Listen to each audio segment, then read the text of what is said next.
Hello and welcome to this channel. This is an original fiction audio image book. If you are new to the channel, you're welcome. Stick around for amazing stories, and if you like our content, please like, share, subscribe, and leave your thoughts in the comment section below. And don't forget to turn on the notification bell. The Childhood of the Earth, Chapter 2, Earth's Infancy and Race of the Planets. Looking up at the sky, Baba began. Omarya created the stars, the sun, the planet, as well as all the natural things on the earth. Very close to the earth, on a star called Divya, the sages and the deities were living. The residence of Sri Narayan was also located there. Divine knowledge schools too were established on the star, where the deities and the saints were studying. Having completed his studies as per counting on the earth, the 16 years old Omarya returned to his home. In the beginning, Omarya was a little confused as to what he should do and what to create.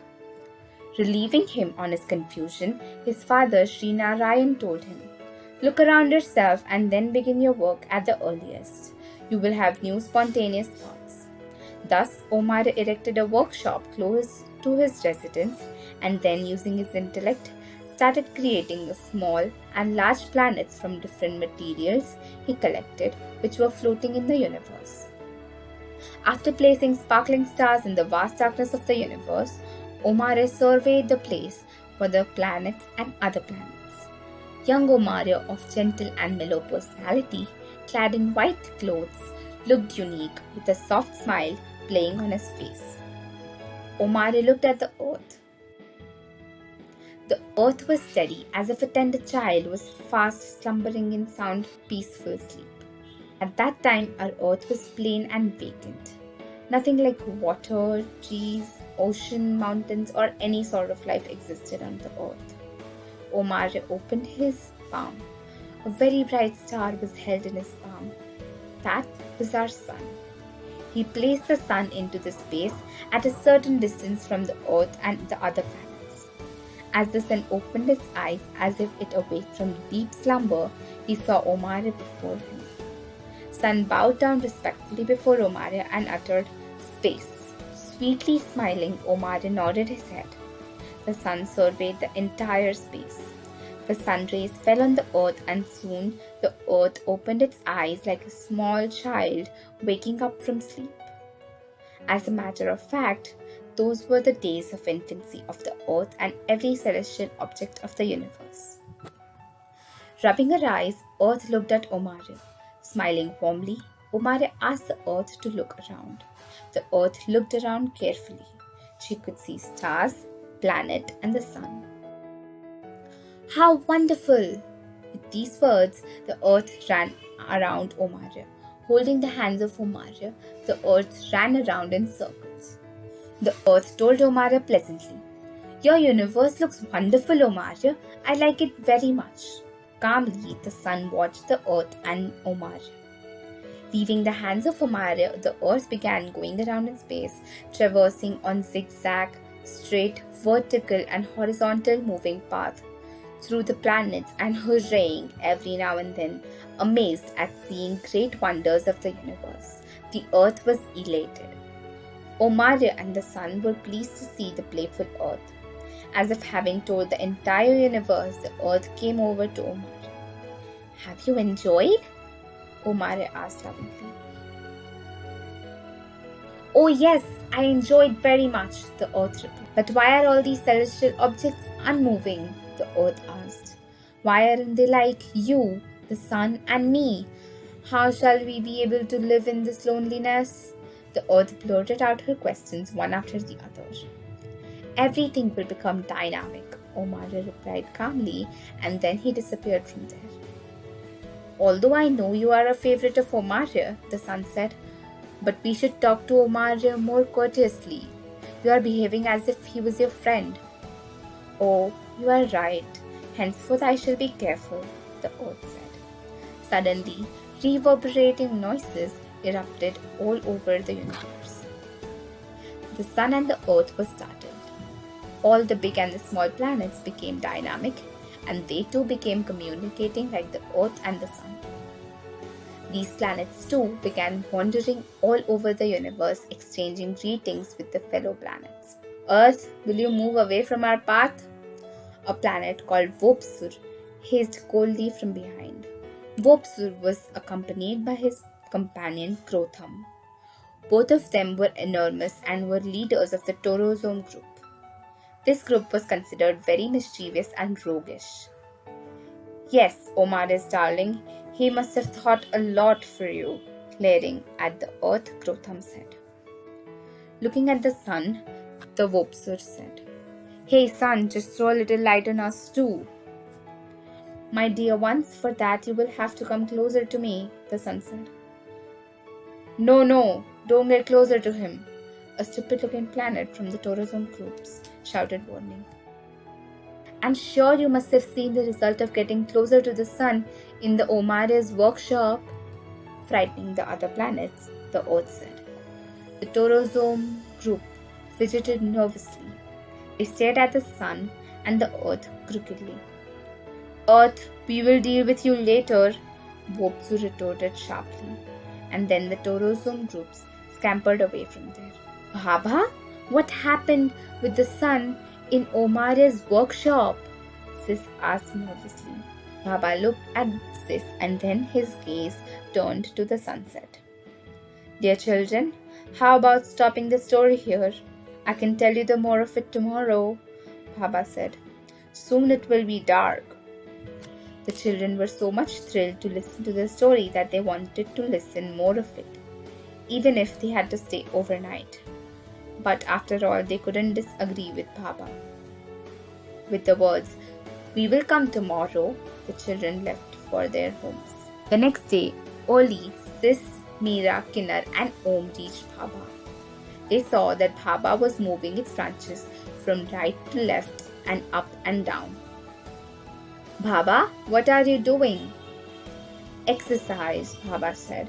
But you all have come much early. It seems you have not performed yoga and meditation. The children exchanged glances. I know that you are keen on listening to the story, Baba said, but I am sure you would come only after finishing your yoga and meditation. It's all right for today.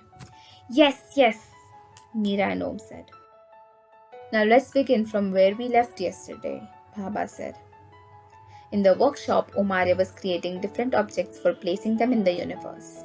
On experimental basis, Omare had put dynamism within all of his creation in the workshop. The sun was the most handsome in the workshop. His personality was magnanimous. All of them lived together harmoniously and happily. The Torozome group did not approve of this. Once Vopsur and Krotham connected the sun by their smooth talking and led him to some place where Omare had kept fire. The sun was not attentive and suddenly fire erupted and engulfed the sun in its flames. What's it? I feel burning sensation, the sun cried painfully. Suddenly Omare came over there.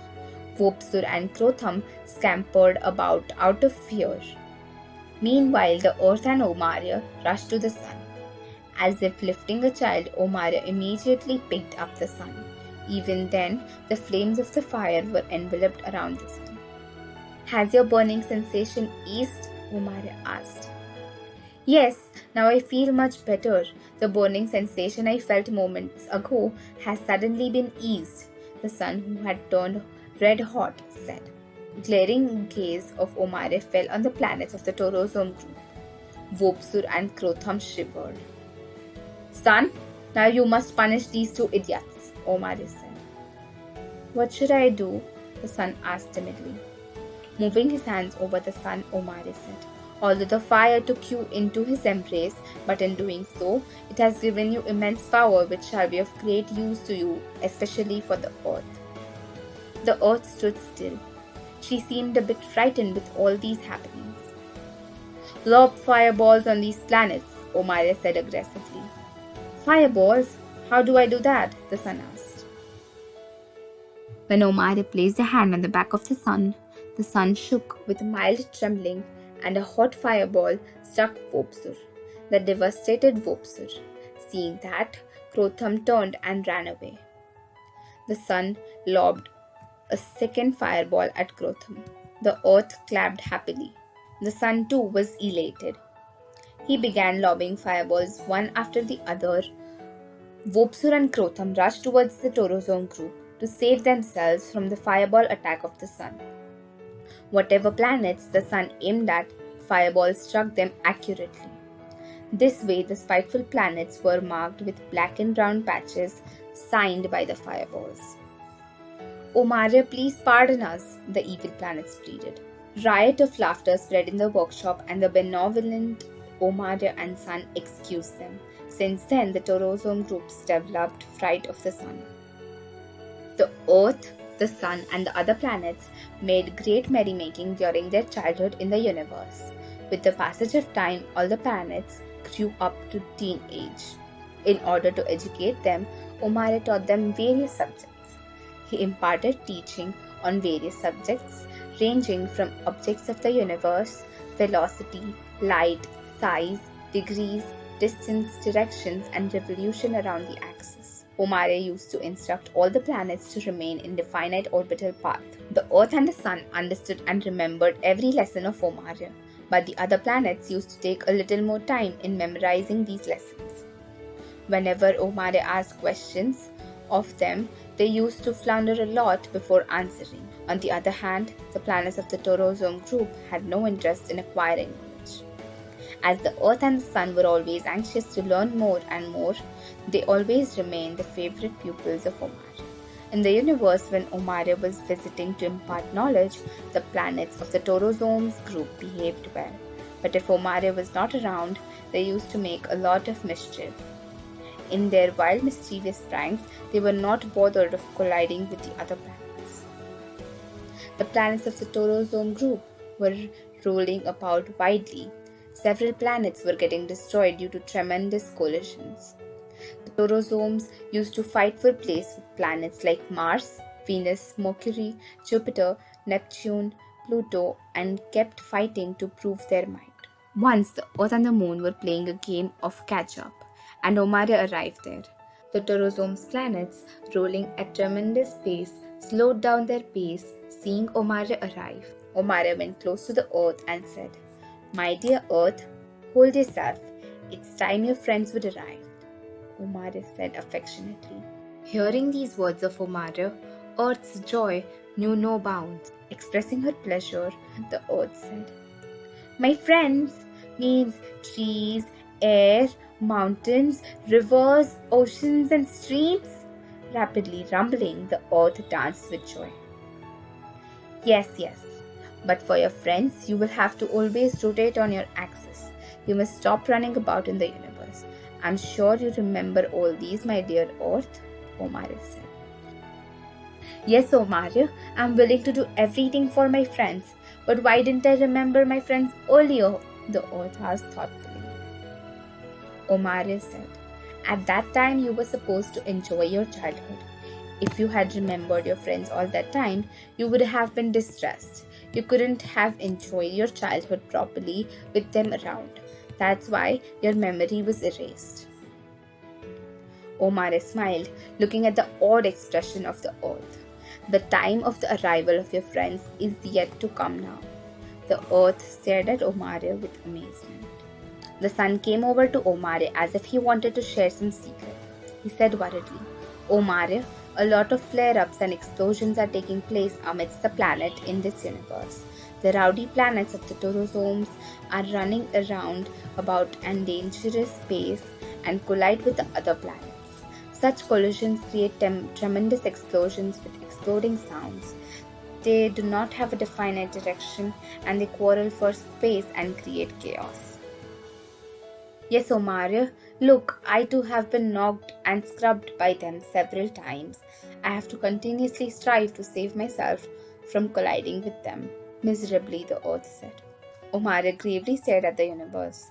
Suddenly, everything seemed to turn still, as if Omaria said "statue" to all the objects of the universe. Several small and large planets tried to move about, but none were able to shake around a little. "Listen to me carefully," addressing everybody, Omaria said. "All of you will have to move in just one direction. You will have to move only in that direction. But Omare, in this tremendously sprawling universe, how shall we determine our direction? A massive brown planet asked. Possibly Omare made it as a planet on experimental basis in the workshop. Having thought of something, Omare looked at the sun. The sun smiled benignly. When Omare stretched his hand towards the sun, a pale yellow light emerged from his hand and soon disappeared after drawing a boundary-like circle around the sun. Everybody was stunned to look at the scene. Your place is around the sun, Omare said a bit harshly. Then Omare thought, all these planets have become youthful. If they are dealt with anger or bullying, the situation may worsen. He thought of a trick. Let's play a game, suddenly Omare said.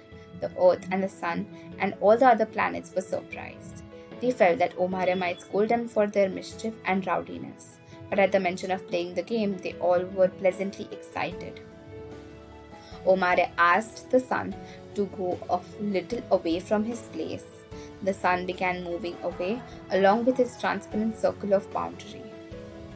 Everybody was anxiously staring at the Sun moving away. Then the Sun moved so far away that he looked like a big star. Explaining to all the other planets, Omare said, I am liberating you all from your immobility. You have to run towards the Sun and choose a place near the Sun. Have you all understood? Oh yes, it will be great fun. All the planets of the Torozomes group cheered. Cautioning everybody, Omare said, listen, one more thing. You all will have to be careful of the black holes on your way. These wells are capable enough to snuff out your existence.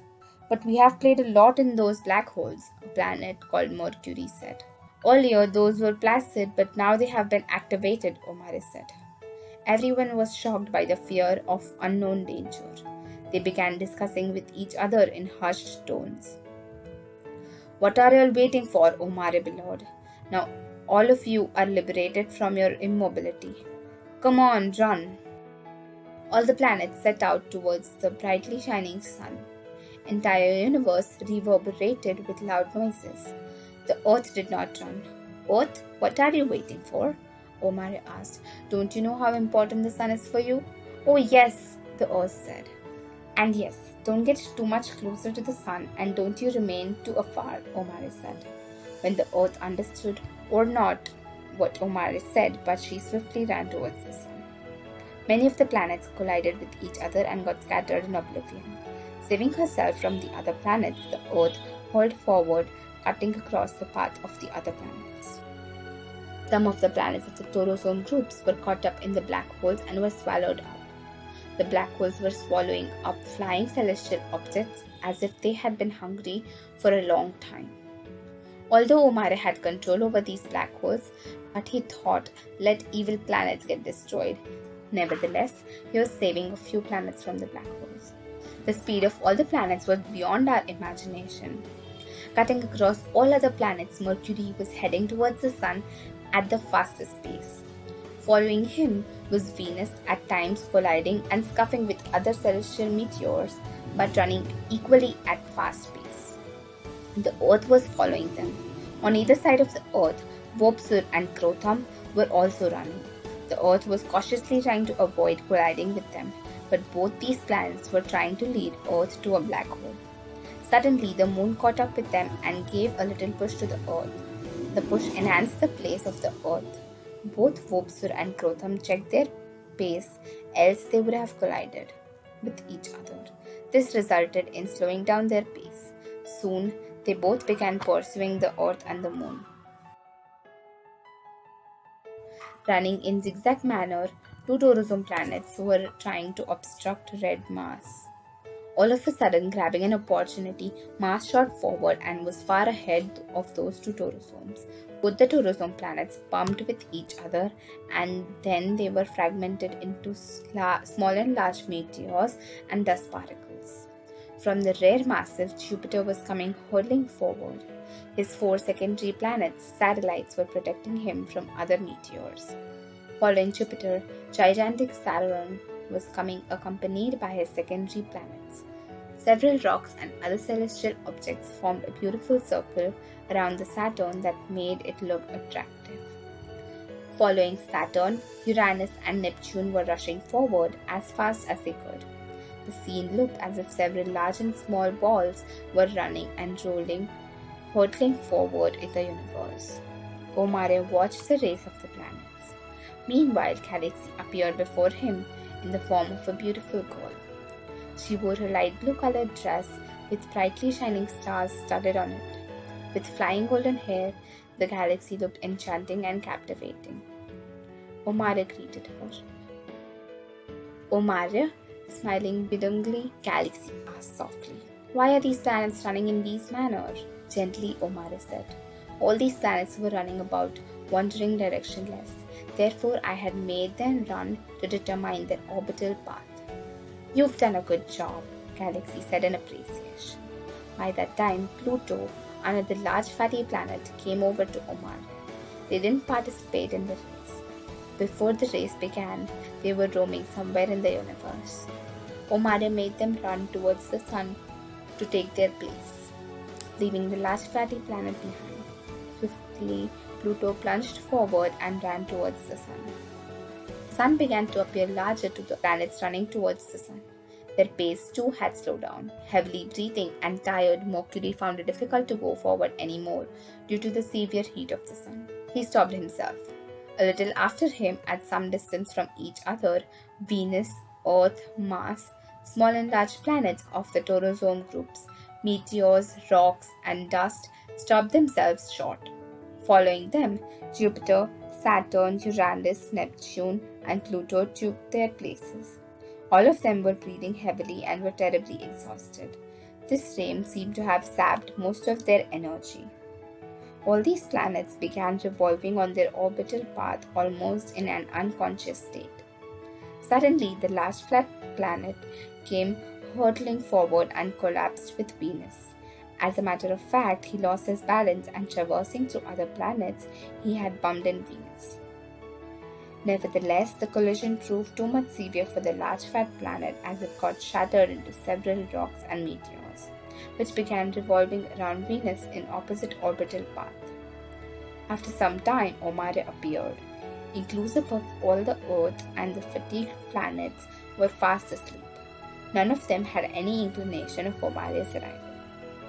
Smiling pleasantly at the sun, Omare left for his residence. The sun too shut his eyes calmly. Thank you guys for watching this video. For more videos, you can visit our channel.